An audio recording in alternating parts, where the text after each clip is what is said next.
Jazz നമ്മുടെ കുർത്തി വീഡിയോയിൽ വളരെ സിമ്പിളാണ്, പക്ഷേ നല്ല രസമായിട്ടിരിക്കുന്ന ഒരു ഐറ്റം. അപ്പോൾ ഇത് ഈ ഒരു ക്രീം ഷെയ്ഡിൽ അങ്ങനെ വേണമെങ്കിൽ ഇടാം, അല്ലെങ്കിൽ നിങ്ങളുടെ കയ്യിലുള്ള ഏതെങ്കിലും ഷോളൊക്കെ അങ്ങനെ ഏത് ഷെയ്ഡാണെങ്കിലും നമുക്ക് ഈ ഒരു കളറിൻ്റെ കൂടെ മാച്ച് ചെയ്തിടാൻ പറ്റും കേട്ടോ. അങ്ങനെ ഇതുണ്ട്. നിങ്ങളുടെ ഈ പ്ലെയിൻ ഷോളോ അങ്ങനെയൊക്കെ ഉണ്ടെങ്കിൽ ചുമ്മാ നിറ്റ് നോക്കി, അല്ലെങ്കിൽ പ്രിൻറ്റഡ് ആണെങ്കിലും നല്ല രസം കേട്ടോ. ഇത് ശരിക്കും നമുക്ക് ആ ഒരു ടസറിലൊക്കെ വരുന്ന പോലെ ഒരു ത്രെഡ് വർക്കും പോയിട്ടുണ്ട്. ടസറിൻ്റെ ദുപ്പട്ട കയ്യിലുണ്ടെങ്കിൽ എന്തായാലും നമുക്കിത് മിക്സ് ആൻഡ് മാച്ച് പോലെ ഉപയോഗിക്കാൻ പറ്റുന്ന ഒരു ഐറ്റം. മാത്രമല്ല പിൻഡക്ക് രണ്ട് സൈഡിലും പോയിട്ടുണ്ട്. പിൻഡക്കിന് ഒരു പ്രത്യേക രസമാണ്. അത് ഏത് മെറ്റീരിയലാണെങ്കിലും പിൻഡക്ക് ചെയ്ത് കഴിഞ്ഞാൽ ആ മൊത്തത്തിൽ അതിനെ അപ്പോൾ പ്ലെയിൻ മെറ്റീരിയൽ എടുത്ത് പിൻഡക്ക് ചെയ്താലും കാണാൻ ഭംഗിയാട്ടോ. അപ്പോൾ ഇത് രണ്ട് സൈഡിലും പിൻഡക്ക് ചെയ്തിട്ടുണ്ട്. പിന്നെ ആ ഒരു ത്രെഡിൻ്റെ ആ ഒരു ലൈറ്റ് ഒരു കോമ്പിനേഷൻ്റെ ഡിസൈനും പോയിട്ടുണ്ട്.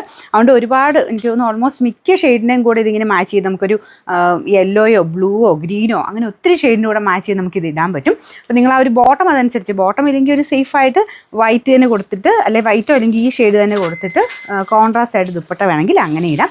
ഞാൻ ജസ്റ്റ് അങ്ങനെ ഇത് പറഞ്ഞതേ ഉള്ളൂ.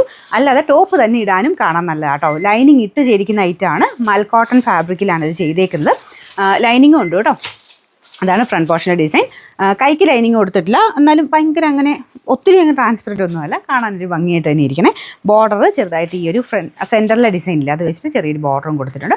അത്യാവശ്യം ലെങ്ത്തും ഉണ്ട് കേട്ടോ. നല്ല നെക്കാണ്. ഇതുണ്ടല്ലേ, ഇവിടെ കൊണ്ടൊക്കെ നമ്മൾ കറക്റ്റായിട്ട് നിൽക്കും. നല്ല ഭംഗിയായിട്ട് മുഖത്തിനൊരു എടുപ്പ് ഉള്ള പോലെ, ഒത്തിരി കയറിയല്ല ഒത്തിരി ഇറങ്ങിയല്ലാത്ത രീതിയിൽ നല്ല ഭംഗിയായിട്ടാണ് ചെയ്തേക്കുന്നത്. പിന്നെ ഇത് ലൈനിങ് ഉള്ളതുകൊണ്ട് ഉറപ്പായിട്ടും അടുത്ത സൈസ് എടുക്കണം. ഞാനിപ്പോൾ അടുത്ത സൈസ് ആയിട്ടേക്കുന്നത് അത് ഒരു കറക്റ്റാണ് കേട്ടോ. നമുക്കൊരു കുറച്ചുകൂടി ഒരു മെലിഞ്ഞ ലുക്ക് തോന്നിക്കും. അതുകൊണ്ട് നമുക്ക് ആ ഒരു ഇടാനും ഭയങ്കര എന്നുവെച്ചാൽ ഇട്ട് കാണാനും നല്ല രസമുണ്ട്. അപ്പം കോട്ടൺ തന്നെയാണ്, ലൈനിങ്ങും കോട്ടൺ തന്നെയാണ് കൊടുത്തേക്കുന്നത്. അപ്പോൾ നിങ്ങൾ എന്തായാലും എടുക്കുമ്പോൾ നെക്സ്റ്റ് സൈസ് തന്നെ എടുക്കണം. നോർമലി മീഡിയം എടുക്കുന്നവരാണെങ്കിൽ ലാർജ് എടുക്കുക, എക്സൽ എടുക്കുന്നവരാണെങ്കിൽ ഡബിൾ എക്സൽ എടുക്കുക. അത് മാത്രം ശ്രദ്ധിച്ചാൽ മതി. അപ്പോൾ കറക്റ്റായിട്ട് സ്ക്രീൻഷോട്ട് അയക്കണം. നിങ്ങളുടെ ഫോട്ടോ ഡിറ്റക്ട് ചെയ്തിട്ടാണ് അവൈലബിലിറ്റി കിട്ടുന്നത്. അതുകൊണ്ട് കറക്റ്റായിട്ട് സ്ക്രീൻഷോട്ട് എടുത്ത് അയക്കണം കേട്ടോ. അപ്പോൾ ഇതിൻ്റെ നമ്പർ വരുന്നത് AF 397, റേറ്റ് 770 രൂപയുള്ളൂ, 770.